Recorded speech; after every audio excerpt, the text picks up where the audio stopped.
Hello दोस्तों, आज हम लोग पढ़ेंगे एक्सरसाइज 4 का ए का क्लास 6 का 4 का ए। चलिए देखते हैं आज इसे अगल पार्ट 2 में। इसमें बोला गया निम्नलिखित में धनात्मक एवं ऋणात्मक पूर्णांकों को पहचानिए। कौन धनात्मक है और कौन ऋणात्मक पूर्णांक को पहचानिए। पहले हम लिख लेंगे यहाँ पर एक जगह धनात्मक, ऊपर लिख लीजिए धनात्मक और नीचे लिख लीजिए ऋणात्मक। सबसे पहले हम फर्स्ट वाला बनाएंगे तो इसमें देखिए पूर्णांक पहले किसे कहते हैं, जो पूर्ण रूप में हो, भिन्न में ना हो, माने पी बटे क्यू करो। देखिए ई भिन्न में है, ई भिन्न में है, ई भिन्न में है, ई भिन्न में है, ई दोनों भिन्न में, तो ई दोनों तो पहले होगा नहीं। तो धनात्मक कौन है, ई +5 है तो ई इसमें धनात्मक होगा। उसके बाद +3 है तो इस ये भी 3 होगा। उसके बाद एक ई भी धनात्मक, इधर माइनस लगा हुआ है कि संख्या के, तो ये क्या हो गया, ऋणात्मक पूर्णांक हो गया, तो इसके आगे ऋणात्मक लिख देंगे। अब इसमें भी चुनिए कौन सा धनात्मक है कौन सा ऋणात्मक है। ठीक, चलिए अब इसको देखते हैं। तो इसका धनात्मक क्या है, इसको लिख लीजिए ऊपर धनात्मक पूर्णांक, पूर्णांक भी लिख सकते हैं आप इसको, धनात्मक पूर्णांक, और दूसरा ऋणात्मक पूर्णांक, दूसरा लिख लीजिए ऋणात्मक पूर्णांक। पहला में ऋणात्मक कौन है, पहले देखिए -17 क्या है, ऋणात्मक है, ऋणात्मक के आगे लिख दीजिए -17 कॉमा। 62 क्या है, 62 है धनात्मक, तो 62 लिख दीजिए। अब तीसरा है 5/6, 5/6 तो पूर्णांक है, पूर्णांक तो नहीं है, ये भिन्न वाला पूर्णांक तो होता नहीं है, 5/6 को नहीं लिखेंगे। अब पॉइंट में भी नहीं होता है पूर्णांक, दशमलव में ये भी नहीं होगा, -10 है तो -10 हो गया ऋणात्मक। उसके बाद कौन सा आ गया, -8 बटा वाला भिन्न वाला रहेगा वो होगा पूर्णांक नहीं, तो अभी इधर -4 है तो -4 भी 14 4 है। ठीक, अब क्वेश्चन नंबर 3 का धनात्मक और ऋणात्मक कौन है। चलिए इसे हम यहाँ बनाते हैं, धनात्मक, धनात्मक पूर्णांक और ऋणात्मक पूर्णांक। चलिए लिखते हैं इसे। अब इसमें 11 क्या है, धनात्मक है कि ऋणात्मक, धनात्मक है, प्लस में है तो धनात्मक होगा, माइनस में रहेगा तो ऋणात्मक होगा। तो 11 प्लस में है तो धनात्मक है, फिर -22 आ गया, -22 क्या है, ऋणात्मक। उसके बाद क्या है, +6 क्या हो गया, धनात्मक हो गया, कॉमा देंगे। फिर -15 क्या हो गया, ऋणात्मक हो गया। उसके बाद यह बटावला गया, बटावला तो पूर्णांक होता नहीं है तो इसको भी नहीं लिखेंगे, इसको भी नहीं लिखेंगे, ई भी नहीं लिखेंगे, हो गया आपका आंसर। अब क्वेश्चन नंबर 9 बोलता है निम्नलिखित के जोड़ का प्रतीक अवयव लिखिए।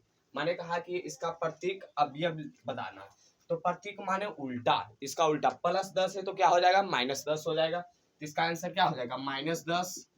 इसका क्या है, -7 को +7, इसका क्या हो जाएगा, 6 का +6 का -6, इसका +3 का -3, इसका क्या हो जाएगा, -2 का +2, और 0 का अवयव 0 ही होता है, ऐसा नहीं कि -0। और -8 का क्या अवयव हो जाएगा, +8, और 8 नंबर +10 का अवयव, प्रतीक अवयव क्या हो जाएगा, -10, और +9 का क्या हो जाएगा, -9। अब क्वेश्चन नंबर 10 बनाते हैं। इसमें बोला गया निम्नलिखित में सही एवं गलत कथन को चिन्ह कर, माने कौन सा कथन सही है और कौन सा कथन गलत है। चलिए देखते हैं।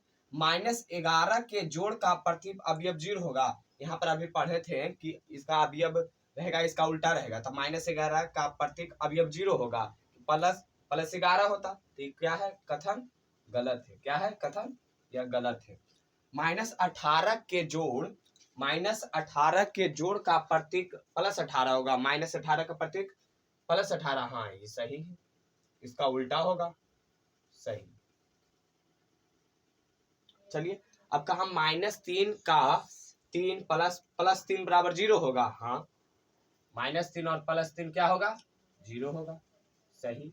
उसके बाद कहा 0 एक पूर्णांक नहीं है। अब 0 तो हम बताए थे कल के वीडियो में कि 0 एक पूर्णांक है, आई कहा 0 एक पूर्णांक नहीं है, तो गलत, कथन गलत हुआ, यह क्या गलत हुआ, ये गलत है। अब कहा 0 के जोड़ का प्रतीक 0 होगा, 0 का प्रतीक 0 ही होता है, यहाँ पर बताए थे, ये सही है, यह क्या है, यह सही है।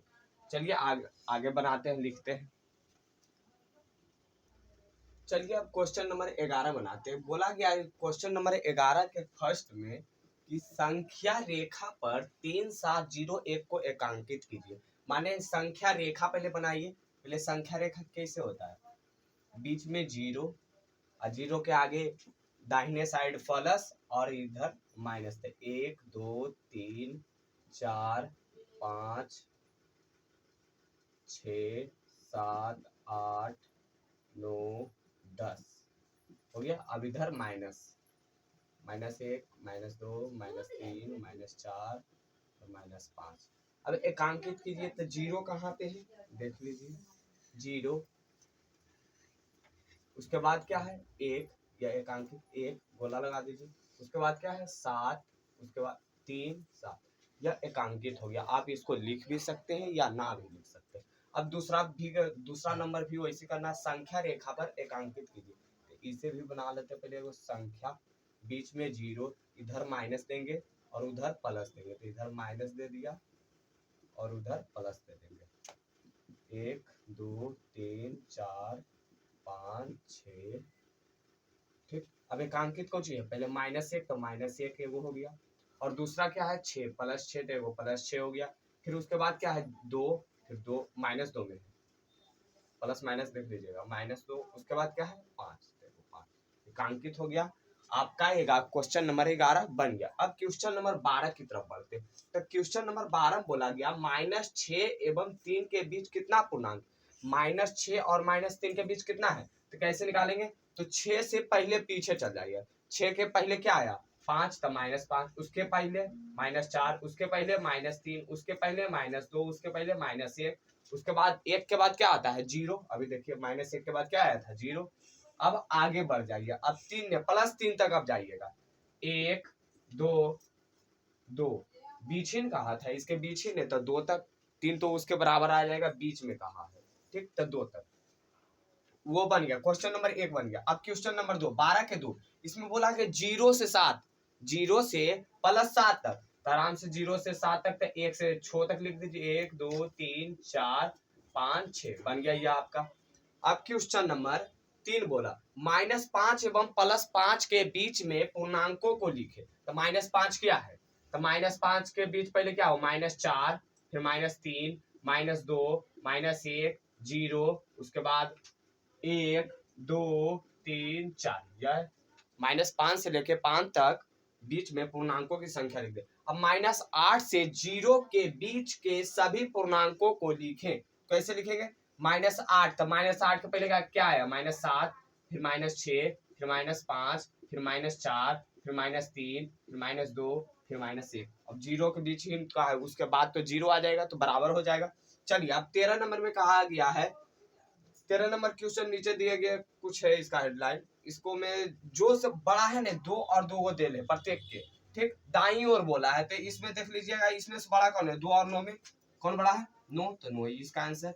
इन दोनों में कौन बड़ा है -3 या -6, तो माइनस जब लगल रहेगा तो जो कम रहेगा वो बेसी होगा, तो इसमें कौन होगा -3।